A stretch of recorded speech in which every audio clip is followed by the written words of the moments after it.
Tuhan Yesus Bapa di surga, kami datang kepadamu dalam doa. Kami tetap menaruh keyakinan yang besar dan harap kepada Tuhan. Kuasa-Mu masih bekerja. Engkau masih ada di tengah-tengah kami dan tidak pernah membiarkan dan meninggalkan kami. Kau yang layak disembah sebagai anak domba Allah yang telah mati karena dan untuk dosa-dosa kami. Ada harapan di dalam Engkau dan ada kepastian yang jelas di dalam Engkau. Urapi hamba-Mu di dalam memberitakan firman Allah.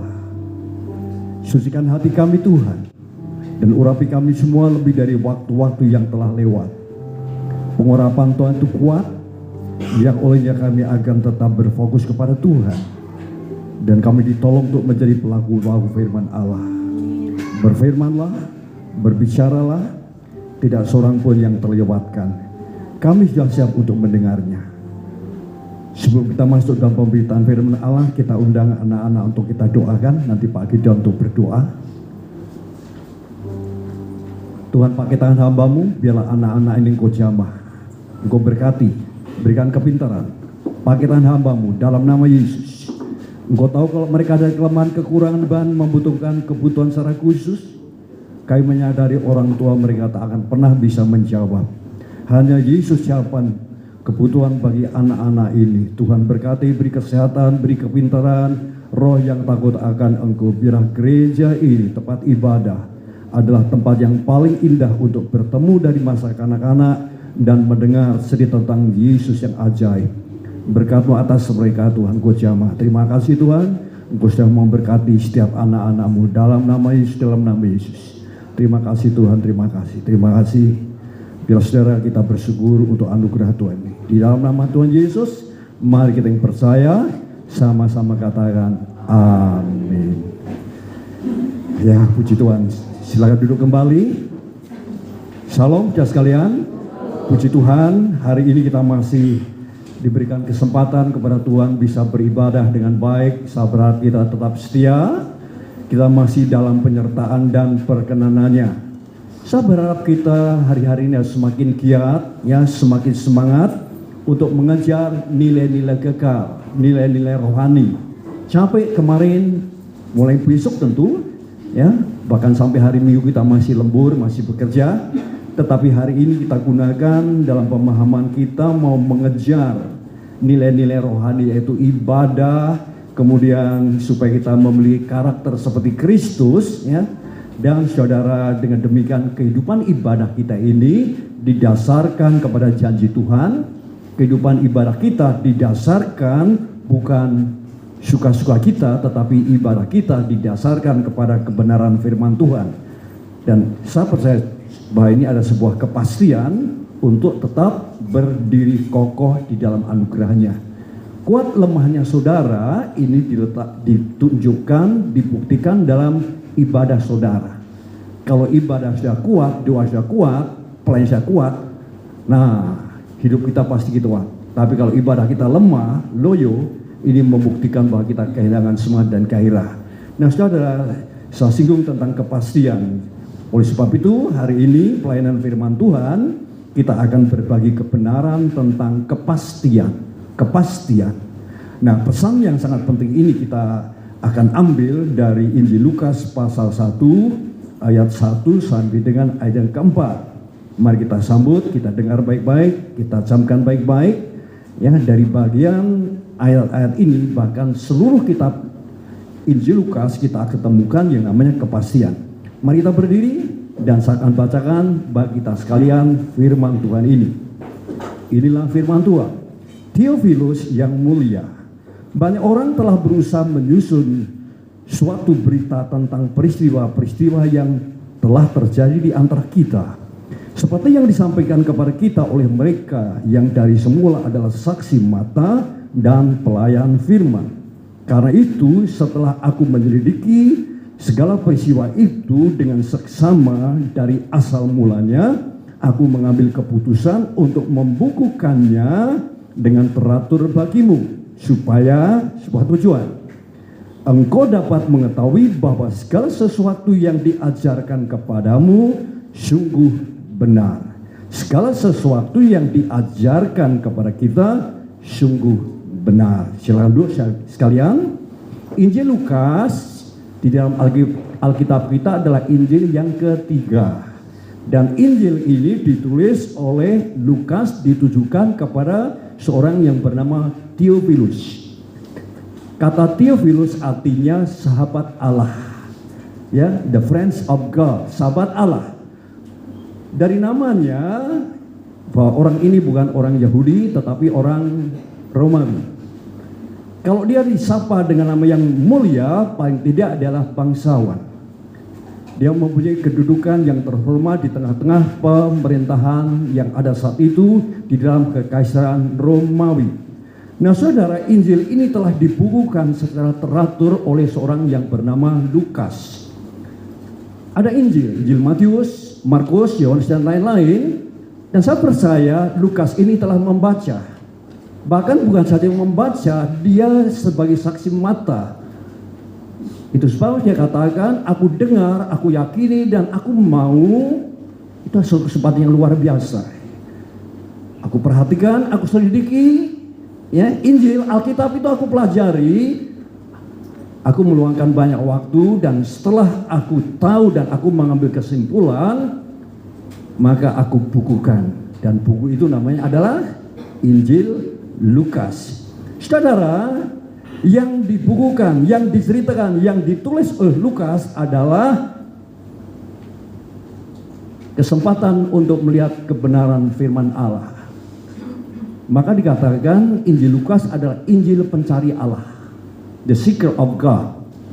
Maka dikatakan Injil ini supaya orang-orang termasuk Theophilus dan saudara mencari Allah, mencari Tuhan, lalu membuka hati kita untuk pekerjaan Allah melalui Yesus Kristus.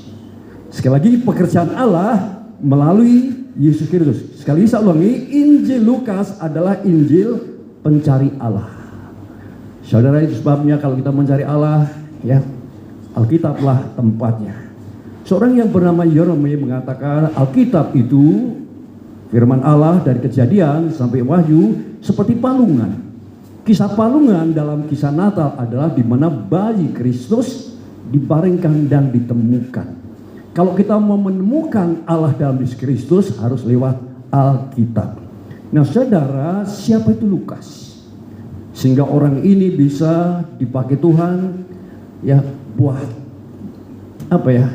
penanya diberkati oleh Tuhan menjadi inspirasi yang luar biasa. Lukas atau Lucanus, ya, Lukas adalah Lucanus. Makanya Silas adalah Silvanus. Ya. Nah, saudara, Lucanus atau Lukas, sekali lagi, dia adalah seorang yang telah mempelajari kisah-kisah kehidupan Yesus yang ajaib. Pribadi Yesus ajaib dia kenal, perkataan Yesus ajaib dia kenal, dan perbuatan penting Yesus ia kenal dan dia rasakan. Yang ia tulis bukan suatu kisah fiktif, kisah manusia biasa, tetapi kisah anak Allah yang bernama Yesus Kristus. Dia menulis dengan cermat, dia menulis dengan teliti. Nah, saudara, mari kita belajar, saudara. Kalau kita belum bisa menulis, ya, belum bisa lakukan seperti Lukas, paling tidak mari kita membaca Alkitab dengan membaca Alkitab dengan teliti dan cermat, ya. Teliti dan cermat. Nah saudara, bagaimana Lukas bisa lakukan ini? Bagaimana Lukas bisa lakukan ini? Saudara, ia bisa lakukan ini sebab dia adalah saksi mata yang Yesus pakai. Dia adalah pelayan firman. Dia pelayan, seorang sejarah yang cermat. Tetapi saudara, kalau kita membaca di dalam pasal 10 Injil Lukas ayat 1, di situ disebutkan ada 70 orang murid lainnya. Murid Yesus ada 70. Murid khusus ada 12. Tapi dari 70 murid lain itu salah seorang adalah Lukas. Jadi Lukas adalah seorang murid, Matetes, murid Yesus. Nah saudara, bila kita menjadi murid Yesus sekali berLukas, ya, kita suka dipakai Tuhan, suka gunakan karunia Tuhan, lalu menjadi berkat bagi orang lain. Nah saudara, dia juga seorang pelayan Tuhan yang setia. Dia adalah teman sahabat para penginjil. Dia sahabat Titus, dia sahabat Timotius, dia juga sahabat Erastus, dia sahabat nama-nama disebut, termasuk dia sahabat dekat Paulus. Dalam Filemon ayat 24 dikatakan dia adalah pelayan Tuhan yang setia. Wow, luar biasa saudara. Lengkaplah sudah. Mari kita belajar. Tetapi tidak cukup di situ. Di dalam Kolose pasal 4 ayat 14, siapa dia?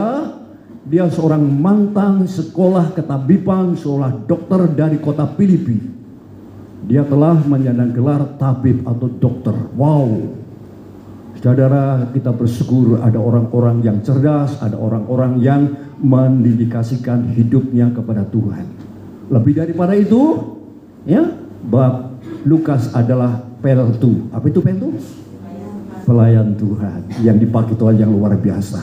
Nah itulah sudah sekilas tentang Lukas, tentang jawaban bagaimana Lukas bisa lakukan, ya, menulis dan menyaksikan tentang kehidupan Kristus secara teliti dan secara jelas. Injil lain, ya cukup, ya sesuai dengan kadar kemampuan mereka, tapi cerita tentang di akhir pelayanan imam-imam, tentunya imam-imam Zakaria dengan istrinya yang mandul Elizabeth, ya, tapi Allah bekerja luar biasa. Awalnya dengan ragu-ragu, Imam Zakaria mendengar, kok akan melahirkan seorang putra, bagaimana mungkin, istriku sudah mandul. Tapi bagi Allah dia yang mustahil, dan ini kepastian. Lalu cerita seorang gadis dusun dari Nazaret, dari kalangan orang-orang biasa, Maria namanya. Dan Allah lewat Jibril menyatakan dirinya dan berkata, hai Maria, engkau yang berbahagia, pilih rahmat, anugerah dari Allah. Dan engkau akan melahirkan seorang anak laki-laki, bayi kecil. Ya, dan dia Allah yang maha tinggi. Lalu Maria memberikan respon dalam keraguan-raguan. Satu sisi manusia penuh keraguan, tapi Tuhan dalam kepastian. Roh Kuduslah yang menaungi engkau. Dan luar biasa respon dari Maria, ada satu kepastian. Dia berkata, ya, aku adalah hamba Tuhan, jadilah seperti yang dikatakan itu. Dia mendengar bagi Allah tidak ada yang mustahil, adalah kepastian. Nah saudara, inilah yang kita dengar. Itu sebabnya selama ini kita nggak tahu apa sih maksudnya ayat 1 sampai ayat 4 pendahuluannya. Hai Theophilus, ya yang terhormat ini. Tapi ternyata hari ini kita mau belajar tentang yang namanya apa? Kepastian. Sudah punya kepastian? Kalau sudah tidak punya kepastian, buat apa kita berdoa? Kalau sudah tidak punya kepastian, buat apa daftarkan diri menjadi orang Kristen? Bahkan kalau sudah tidak punya kepastian, buat apa kita hidup di dalam dunia ini? Ya, kalau kita tidak punya kepastian, buat apa kita memikirkan tentang surga? Saudara, ada kepastian, ada kepastian. Nah saudara, ada pesan yang sangat penting bagi kita yang ditulis Lukas tentang kepastian yang kita temukan. Coba kita perhatikan dalam ayat 4b. Supaya engkau mengetahui segala sesuatu yang diajarkan kepadamu sungguh benar. Tulisan-tulisan, cerita-cerita, catatan-catatan tentang kehidupan Yesus itu benar, bukan dongeng. Baik kelahirannya yang unik, kehidupannya yang unik, kematiannya yang unik, kebangkitannya yang unik. Unik artinya tidak ada duanya. Dan itu pasti. Pasti saudara. Di dalam Alkitab bahasa Inggris, saya membuka dalam terjemahan atau versi The New King James, dikatakan begini. That you may know the certainty of those things in which you are atau you were instructed. Apa artinya? Supaya engkau dapat mengetahui atau mengenal kepastian. Di dalam Alkitab kita nggak kata kepastian. Ya, tapi dalam bahasa Inggris ada kata-kata kepastian, certainty. Kepastian. Ya. Jadi sungguh benar, ya. Jadi kepastian sesuatu yang benar tidak bisa dipalsukan, tidak bisa diragukan. Itu tentang Yesus, tentang pekerjaan Allah lewat Yesus. Yesus yang lahir, Yesus yang ada di tengah-tengah umat manusia.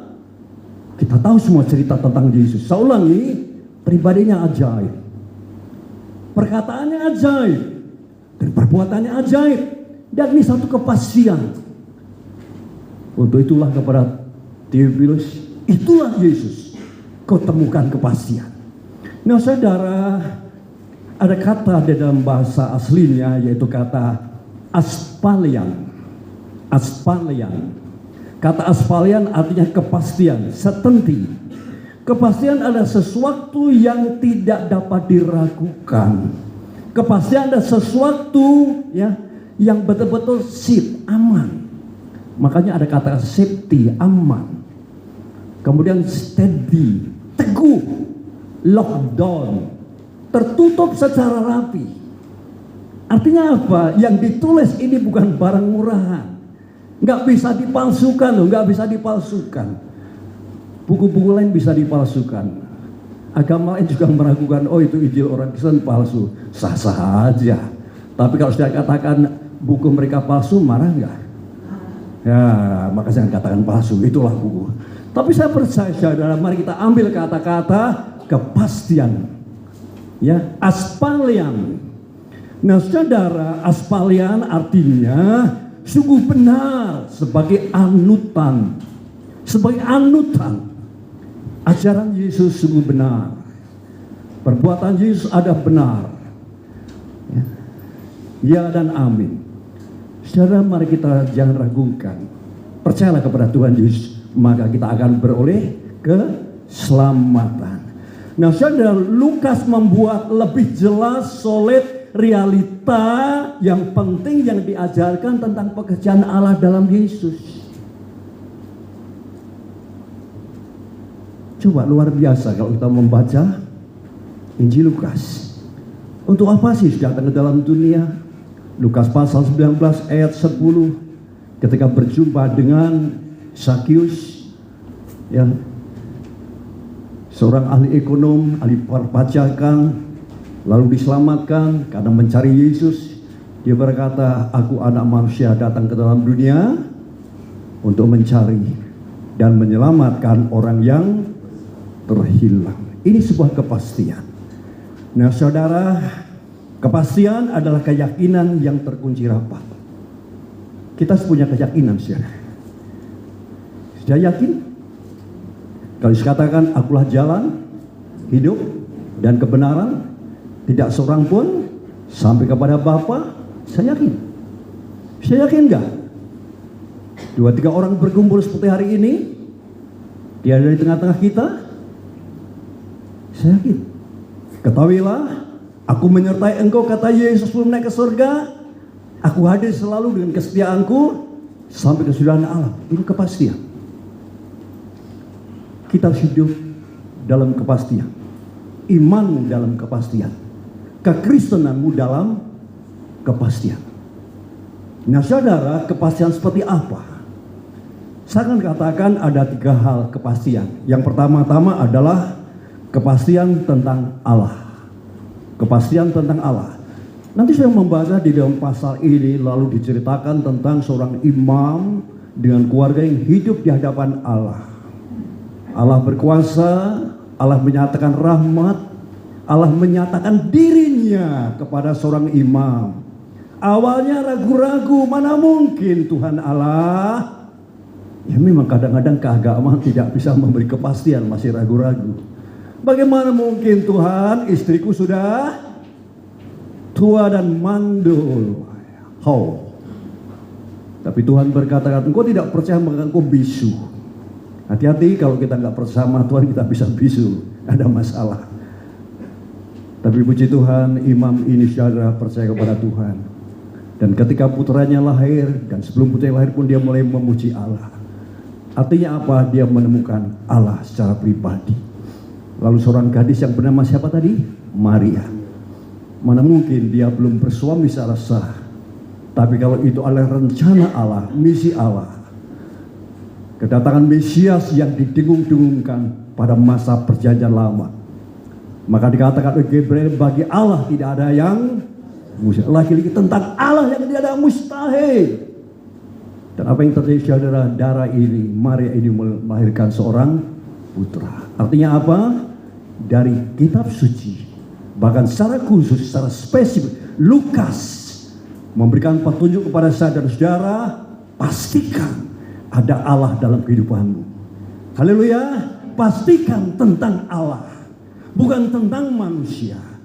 Nah saudara, saya membaca buku Church of God, ya, teologi tentang orang Pentakosta. Penganut Pentakosta, ya, penganut Pentakosta berbicara tentang Allah. Yang dimaksudkan adalah Allah dari Alkitab. Ya, Allah dari Alkitab, ya, bukan dari hasil spekulasi manusia. Allah dari Alkitab adalah Allah yang menyatakan dirinya kepada manusia. Allah telah menyatakan dirinya di dalam Ibrani pasal 1 ayat 1 dan 2 di masa lalu dalam PL. Dari Abraham, dari tokoh-tokoh Alkitab Perjanjian Lama dikatakan Allah berbicara dengan berbagai-bagai cara, dengan berbagai-bagai bentuk lewat para nabi dan nenek moyang Israel. Tapi zaman akhir, ketika Yesus datang ke dalam dunia, Allah berbicara melalui Yesus Kristus.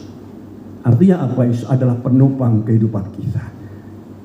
Itu sebab saya pastikan Alkitab yang kita temukan adalah satu kabar buat kita. Menemukan Allah hanya ada dalam buku yang namanya Alkitab. Saya mau kasih tahu, dan saya setuju dengan pernyataan seorang hamba Tuhan. Ketika kita jauh dari dosa, kita akan dekat dengan Alkitab.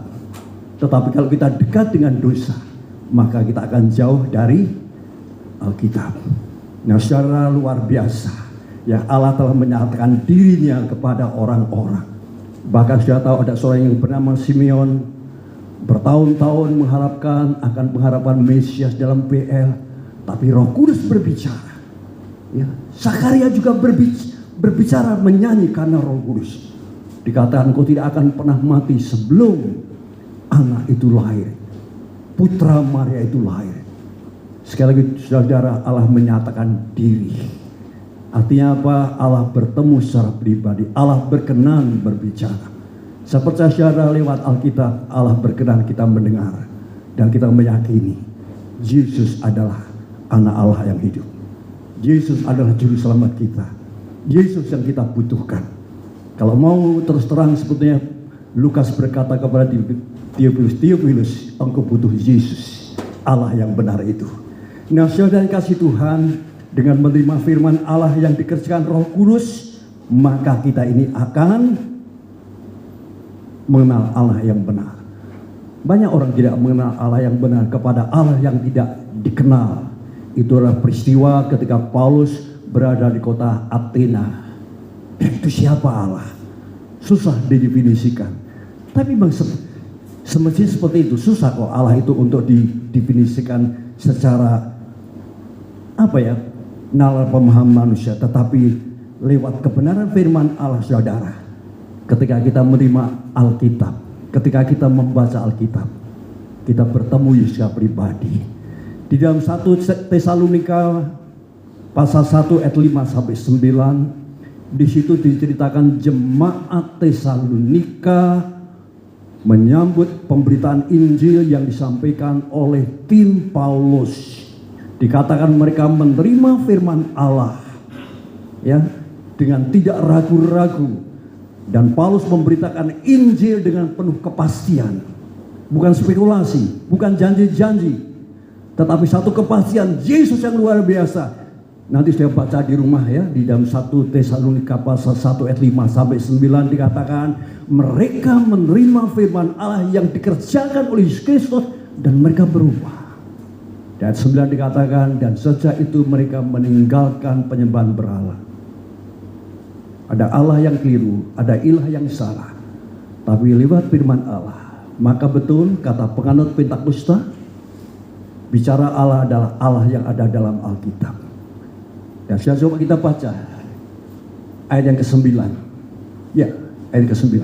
Sebab mereka sendiri bercerita tentang kami, bagaimana kamu sambut dengan bagaimana kamu berbaik kepada berhala, kepada Allah untuk melayani Allah yang hidup. Wow. Artinya apa? Di mana ada kepastian seperti ini pasti ada perubahan. Sudah berubah? Sudah berubah? Kalau saya masih menyembah uang, menyembah materi, membanggakan manusia, kau belum punya kepastian tentang Allah. Itu sebabnya hari kita perlu membutuhkan apa? Firman Allah. Coba kita lihat dalam ayat yang ke-7 atau ke-8 tuh. Ayat ke-7 itu, sehingga kau menjadi teladan bagi semua orang yang percaya di terus ayat 8. Karena di antara kau firman Allah bergema bukan hanya di Makedonia dan Achaia saja, tetapi semua di tempat telah tersiar kabar tentang imanmu kepada Allah. Wow. Gereja salah besar, pendeta salah besar. Kalau Allah boleh tidak terlihat, kalau Allah tidak didirikan. Saudara, biarlah Allah ada di tengah-tengah kita. Biarlah Allah disanjung dan dipuji. Haleluya. Pastikan saudara ada kepastian di dalam Allah. Amin. Ada kepastian dalam Allah. Kepastian Daud berkata, kalau Allah bersama-sama dengan aku, musuh sebesar apapun akan kuinjak-injak. Paulus mengutip juga pernyataan sang pemazmur, jika Allah di pihak kita, ada masalah? Ada, tapi ada kemenangan. Siapa yang akan melawan kita? Kalau Allah ada dalam kehidupan kita, sebesar apapun masalah ekstrim, tapi tidak ada yang dapat menceraikan kita dari kasih Allah. Kepastian tentang Allah. Orang muda, pastikan di gereja ini ketemu dengan Allah. Kita ketemu dengan Allah dalam doa, dalam ibadah. Jadi saudara, kepastian yang pertama apa? Kepastian tentang Allah. Kepastian dalam Allah. Catat betul-betul. Ya. Yang kedua adalah kepastian tentang Yesus. Yang kedua, Theophilus disampaikan satu kabar kebenaran tentang Yesus. Ya, Yesus. Tahu realitas yang aman, yang solid, yang tak tergoncangkan tentang Yesus. Lukas memberitahukan tentang ketuhanan. Tuhan. Banyak kata-kata Tuhan. Saudara, kata-kata Tuhan itu bukan sesuatu yang aneh kok. Ya, wah ini orang Kristen menyebut Tuhan, orang Jawa bilang Gusti kok. Tuhan itu adalah kurios. Ya, kalau Ucok hidup pada waktu zaman Rasul Paulus, karena dia Pak Ucok itu kajar sarjana, disebut kurios loh. Ya, kurios Ucok. Artinya yang dihormati. Yesus dihormati, saudara. Yesus luar biasa. Dan Yesus, saudara, dia adalah Allah, anak Allah yang luar biasa. Maka saya katakan tadi, kehidupan Yesus diceritakan oleh Lukas secara jelas dan teliti. Saya ulangi, dan saya tidak jemu-jemu, pribadi Yesus itu ajaib. Amin. Perkataan Yesus ajaib. Amin. Coba dia bisa menghentikan badai. Dia bisa memecahkan roti lalu menyuguhi segala-galanya. Dia bisa melihat di seberang sana ada seekor keledai dan bisa dipakai. Dia bisa menjelekkan mata orang yang buta. Dia bisa membangkitkan orang yang mati. Kalau begitu siapa dia? Dia adalah Tuhan. Ya. Dia yang punya kuasa. Karena itu dia berkata, segala kuasa, ya, exousia, baik yang di bumi dan yang di langit, telah diberikan kepadaku. Wow. Tidak ada manusia dari masa ke masa punya kekuasaan seperti itu. Waktulah yang membuktikan. Raib. Ya, dan tidak ada yang namanya kekuasaan yang kekal. Hanya di bumi, tapi pun tidak kekal. Tapi Yesus berkuasa. Apa saya percaya Yesus berkuasa atas masa depan kita? Halo?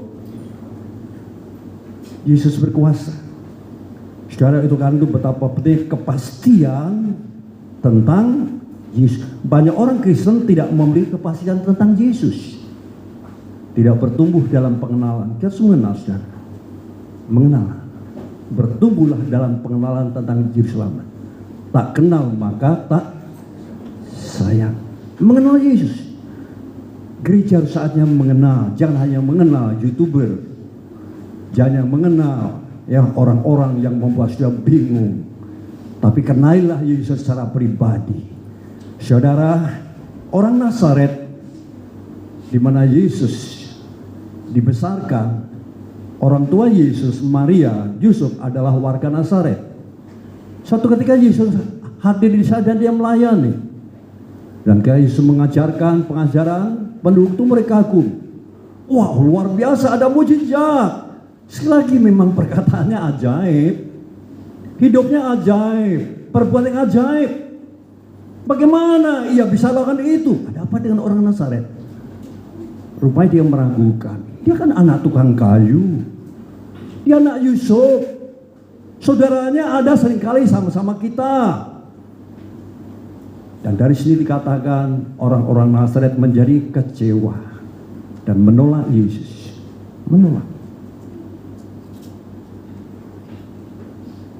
Keadaan kondisi ini juga terjadi dalam kehidupan orang Kristen yang hidupnya bermasalah. Kalau kita punya hidup masalah, kita nggak akan mengenal Yesus secara pribadi. Tapi kalau kita bertumbuh, kita akan katakan seperti Paulus, yang ku ingini, yang ku kehendaki, supaya aku mengenal kuasa kebangkitannya. Secara khusus aku mengenal Yesus yang ajaib itu. Dan ini kepastian, saudara, kepastian. Kenapa Paulus bisa mengatakan segala perkara dapat ku tanggung? Aku bisa susah, aku bisa senang, aku biasa cukup, dan aku biasa berlebihan. Dan itu biasa-biasa saja. Jawabannya ada kepastian dalam Yesus. Saudara, pastikan hidupmu harus membutuhkan yang namanya kepastian dalam Yesus. Sekali lagi, kepastian dalam Yesus. Jangan kepastian dalam bergereja. Ya, jangan kepastian secara ekonomi. Orang Nazaret menjadi kecewa. Saudara, kadang-kadang kita ragu-ragu ya, Pak Gideon ya. Ragu-ragu ketika ada masalah, ada kesulitan yang kita pikirkan kenapa jadi begini. Itu memang biasa, saudara. Ini menunjukkan bahwa kita adalah manusia yang jauh dari sempurna. Banyak kekurangan. Justru kita harus taruh harap, kepastian kita harus dalam Yesus Kristus. Saudara, ketika Yohanes Pembaptis meringkuk dalam penjara, dia punya murid-muridnya datang. Lalu dia berkata kepada muridnya, kau datanglah kepada Yesus dan katakan, haruskah kami menunggu yang lain, menunggu engkau sampai kapan?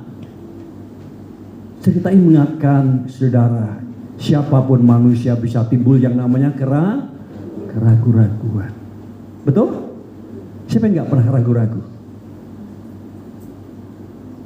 Kadang-kadang kita ragu-ragu karena orang lain omong begitu. Kadang-kadang kita ragu-ragu karena kita terjebak. Sudah tahu bahwa Yohanes adalah orang yang bebas, biasa di padang belantara. Tapi karena kejahatan Raja Herodes, dia harus dipenjarakan. Tetapi saudara, untung masih ada solusi. Kalau ada keraguan-raguan, carilah jawaban. Di mana jawabannya, Pak Gideon? Di mana jawabannya? Yohanes tidak membuat kesimpulan, wah, dia tidak perhatikan saya menderita. Tapi dia kata, coba kasih tahu, cari Yesus. Dan akhirnya mereka ketemu Yesus. Apakah Yesus mengecam kondisi Yohanes yang dalam kebimbangan? Tidak. Coba kita baca. Cok, kamu bacakan dengan keras, Cok. Di dalam Lukas pasal 7 ayat 22 sampai 23. Lukas 7 ayat 22. Dan Yesus menjawab mereka, pergilah dan katakanlah kepada Yohanes apa yang kamu lihat dan kamu dengar. Orang buta melihat, orang lumpuh berjalan, orang kusta menjadi tahir, orang tuli mendengar, orang mati dibangkitkan, dan kepada orang miskin diberitakan kabar baik. Ayat 23.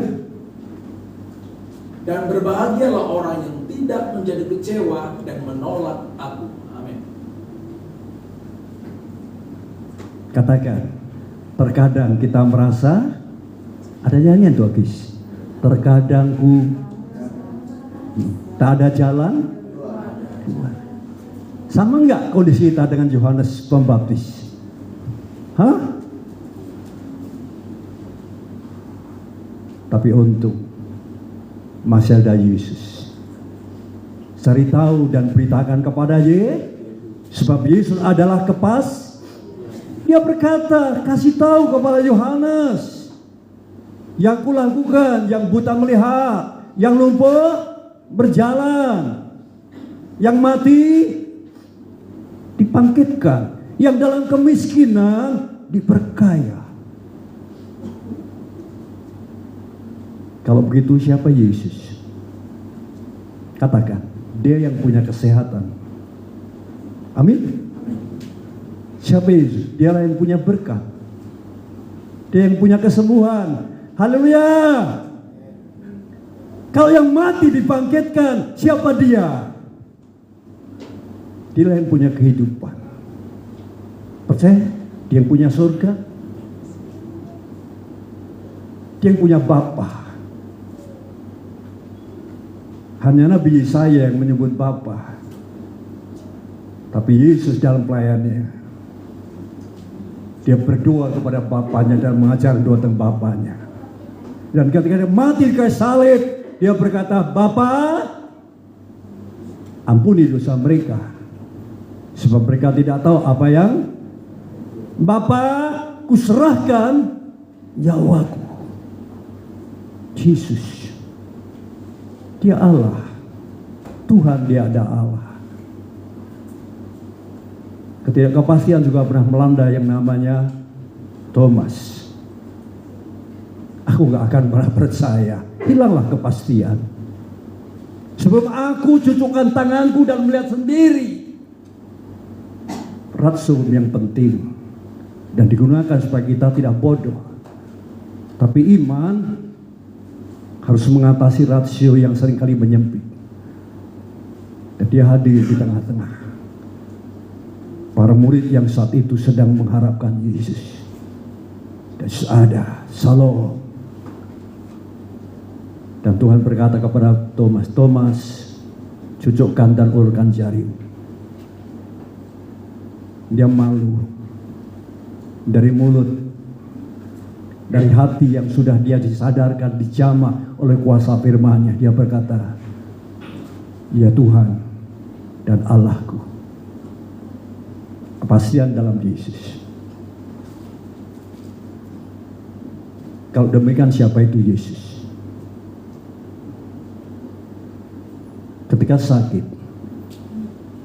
ketika kita sakit, ada jaminan.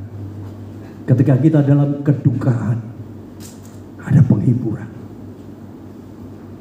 Apa artinya? Tolong Pak Gideon bacakan di dalam Ibrani pasal 7 ayat 22. Ibrani pasal 7 ayat 22. Ibrani pasal 7 ayat 22, inilah bunyi firman Tuhan.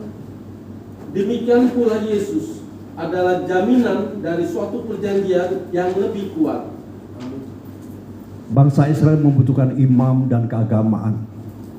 Imam artinya jembatan, sehingga umat Allah bisa datang kepada Allah. Ketika ada dosa, ada pelanggaran, ada kehancuran, ada maut, iman ditugaskan untuk membawa rekonsiliasi dan pendamaian. Dosa diampuni. Itu sebabnya imamat Israel ada satu imamat yang kekal. Tapi ketika Yesus datang, ada satu perjanjian yang lebih kuat. Perjanjian yang lebih baik, better. Apa sebab? Katakan, siapa Yesus? Siapa Yesus? Dia jaminanku. Siapa punya jaminan? Kekayaan? Toko besar? Perhiasan? Deposito? Suami cakap? Perusahaan yang maju? Itu bukan jaminan. Terkadang itu membawa masalah dan kehancuran. Siapa Pak Gideon? Tuhan Yesus bagi Pak Gideon, jaminanku. Agunos. Yesus menjadi penjamin. Jaminan berarti kepastian. Katakan, kepastian. Ditanggung tidak luntur. Label-label yang ada di pasar Klewer. Waduh, murah. Dijamin tidak luntur. Murah. Dipakai tuh, wah mejeng. Bau keringat tuh.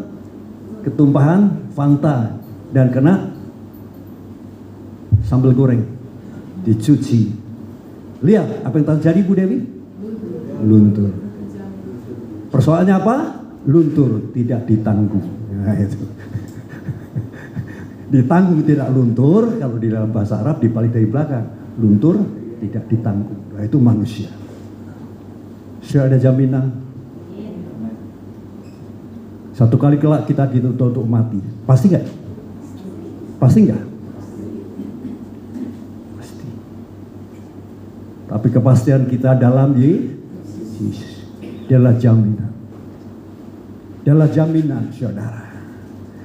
Pesan ini mengingatkan kepada kita untuk mengetahui tentang kepastian yang solid. Apapun yang terjadi, masalah seperti apa, kalau kita menerima Yesus, kita berakal di dalam Yesus. Kita dibangun di atas Yesus. Kita bertumbuh dalam Yesus. Dan kita mengucap syukur. Seperti baik saudara kuat? Gak ada. Rasa-rasa saya gak kuat lagi. Halo, Bu Nining. Rasa-rasa gak kuat lagi. Kemarin ada yang cerita istrinya waktu sakit didiamkan, entah pelit atau apa, tapi waktu sakit ya dia bilang kalau saya mati aku juga mau bunuh diri. Wah gimana ini? Untung bukan orang Kristen yang betul-betul itu. Ada apa Pak dia?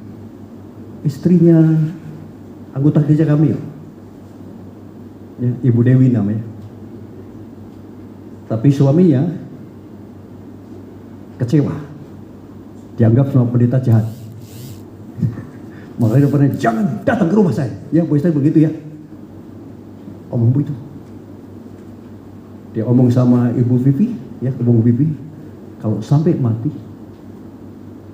dia mau bunuh diri. Masuk akal? Masuk akal nggak? Tolong jawab, masuk akal? Gak masuk akal. Kalau kita manusia yang percaya Tuhan, gak ada jaminan. Katakan, kepastianku dalam Yesus. Katakan, kepastianku dalam Yesus. Arni, kepastianmu dalam Yesus. Akankah kita tinggalkan Yesus? Akankah kita gadekan iman kita kepada Yesus? Akankah telinga kita begitu mudah dan tipis untuk mendengar omongan orang lain? Dia datang ke dalam dunia mencari orang yang banyak salah. Yang terakhir, kalau Theophilus mengerti ada kepastian realita yang tidak tergoyahkan, realita yang tidak berubah, tentang Allah yang luar biasa, tentang Allah yang bekerja lewat Yesus Kristus. Yang ketiga adalah kepastian tentang keselamatan. Kepada Theophilus Lukas berkata, engkau harus mengetahui realitas kepastian yang tak tergoncangkan, yang tidak pernah berubah, bahwa Yesus datang untuk menyelamatkan orang yang berdosa. Dia mengatakan sekali lagi Lukas pasal 19 ayat 10. Anak manusia datang untuk mencari dan menyelamatkan orang yang terhilang. Puji Tuhan. Saudara, pada kelahiran Yesus, kepada gembala-gembala malaikat berseru memuji Tuhan, damai di atas orang yang berkenan kepada Allah yang punya alam semesta. Lalu malaikat berkata, pada hari ini telah lahir bagimu seorang juru selamat. Ini kabar baik. Kabar baik bagi orang pencari Allah, pencari keselamatan. Hari ini telah lahir bagimu juru selamat, yaitu Kristus Tuhan di kota Daud. Saudara, luar biasa. Pada waktu Yesus sebelum masa Paskah, ya, itu adalah hari-hari dia akan menghadapi kematian yang dia tahu bahwa dia akan disalibkan, ya, dan dia akan menderita. Lalu dia berkata di dalam perjamuan yang terakhir, dia katakan begini, cawan ini adalah perjanjian baru oleh darahku yang ditumpahkan bagi kamu. Di masa lalu imam-imam ketika umat datang dengan dosa dan persoalan dan menyangkut masa depan, maut, kematian, kehancuran, ada pengharapan dalam keyakinan Taurat. Maka imam-imam melakukan upacara pengorbanan. Bermacam-macam ternak sesuai dengan kemampuan ekonomi keadaan mereka, yang menggambarkan ada penebusan dengan penumpahan darah. Saudara, Yesus telah tumpahkan darahnya. Firman Tuhan katakan tanpa penumpahan darah tidak ada pengampunan. Tidak ada pengampunan. Ya. Puji Tuhan, saudara, Yesus lakukan itu. Di dalam Lukas pasal 23 ayat 34, ketika ia disalib di antara dua orang penjahat, ketika ia diolok-olok, dihina, dihujat, dipertontonkan, ya. Kalau kau anak Allah, turun dari salib. Sebuah pertanyaan, seandainya Yesus turun dari salib, apa jadinya? Tolong jawab, seandainya Yesus turun dari salib, apa jadinya? Jangan bicara keselamatan. Tapi kembali di dalam Lukas pasal 23 ayat 34, ya Bapa, ampunilah mereka, sebab mereka tidak tahu apa yang mereka perbuat. Kenapa perlu pengampunan? Sama aja kenapa perlu dokter? Sebab ada yang sakit. Kenapa obat dibuat? Karena ada penyakit. Kenapa ada pengampunan? Sebab ada dosa dan kesalahan. Kabar Yesus selalu kepada orang-orang berdosa, ku ampuni dosamu. Kepada orang yang dalam kehidupan dosa karena penyakit, dia ulurkan tanganmu dan ku ampuni dosamu. Maka benar Yesus ada jaminan keselamatan. Ya, keselamatan terjadi dalam sejarah umat manusia. Injil Lukas adalah tentang Allah dan tentang keselamatan. Saudara, itu sebabnya Injil harus diberitakan, ya, kepada setiap orang supaya mereka mendengar dan menerima sehingga tidak binasa. Artinya apa? Betapa pentingnya Alkitab, betapa pentingnya firman Tuhan harus kita dengar. Coba kita baca bersama-sama Kisah Para Rasul pasal 4 ayat 12. Kisah Rasul pasal 4 ayat 12. 1, 2, 3. Dan keselamatan tidak ada dalam siapapun dan juga selain di dalam Dia. Sebab di kolong langit ini tidak ada nama lain yang diberikannya kepada manusia yang olehnya kita diselamatkan. Yesus datang ke dalam dunia untuk menyelamatkan orang yang berdosa. Tapi satu yang kita pahami, Yesus datang ke dalam dunia bukan otomatis kita datang kepada Dia. Harus ada respon.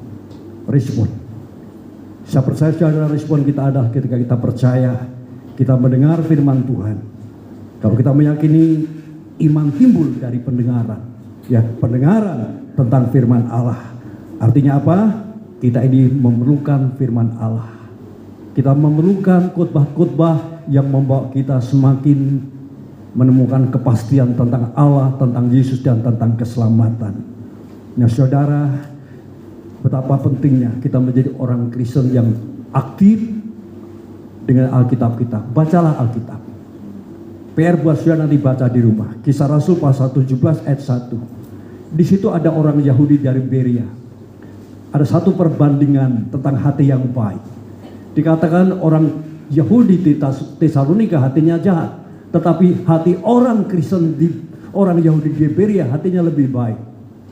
Di mana letak kebaikannya? Di mana letak kebaikannya? Di dalam menyelidiki dan menerima Alkitab. Coba kita baca sekali ini. Ya, coba ini. Kisah Rasul pasal yang ke-17 ayat 11. Ini saya memahami di mana letak kebaikan hati kita. Ya, kekuatan kita. Ini sekali lagi. Orang Yahudi di kota itu lebih baik hatinya daripada orang Yahudi Tesalonika. Kenapa? Karena mereka menerima firman dengan segala kerendahan hati dan setiap hari mereka menyelidiki kitab suci untuk mengetahui apakah semuanya benar. Ini kepastian.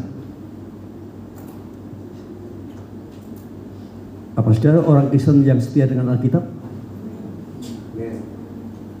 Pertanyaan sejauh. Saudara,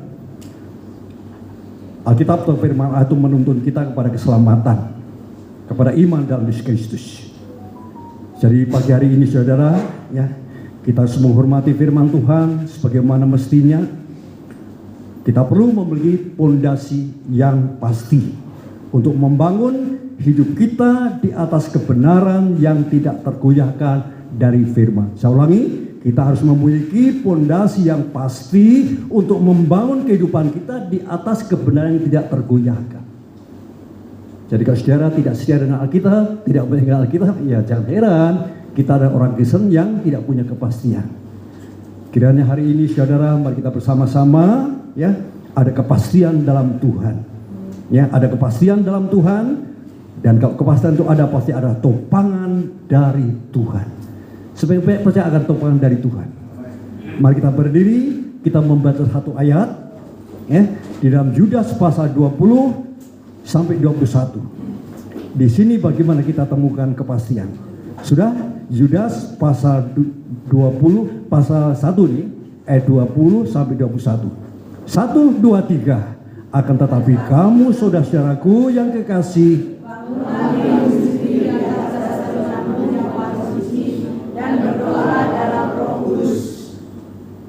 satu, biarkanlah dirimu dengan demikian dalam kasih sambil menantikan rahmat kita. Amin. Kepastian menyediakan topangan dalam Tuhan. Tuhan Yesus memberkati dan Tuhan Yesus selalu menyertai kita. Kita tetap berdiri sejauh timur dari barat. Sejauh timur dari barat, Engkau membuang dosaku. Dan kebingungan lagi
Sementara musik melantunkan lagu ini,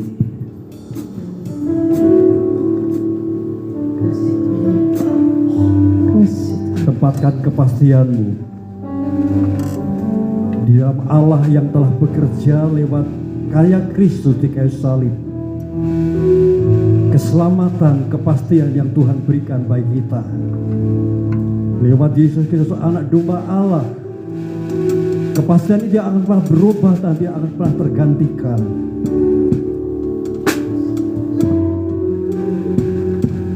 Kita membutuhkan Yesus.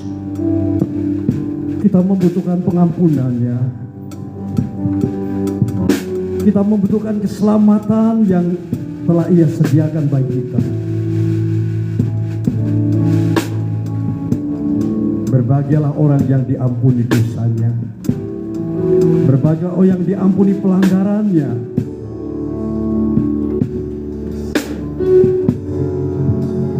Bapa, terima kasih.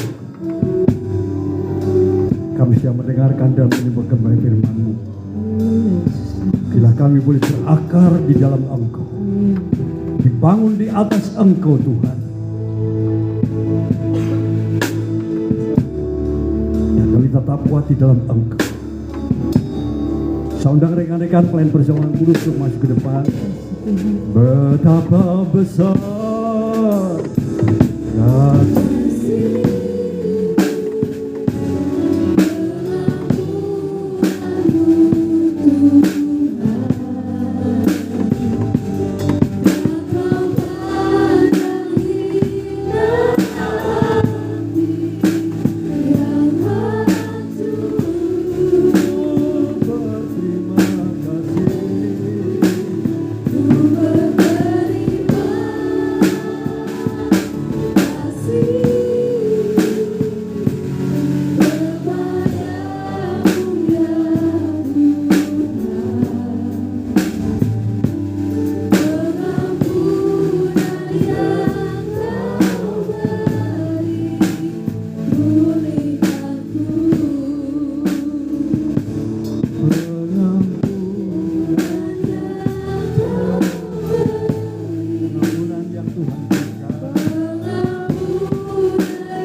Untuk menaikkan doa untuk kita masuk dalam perjamuan kudus.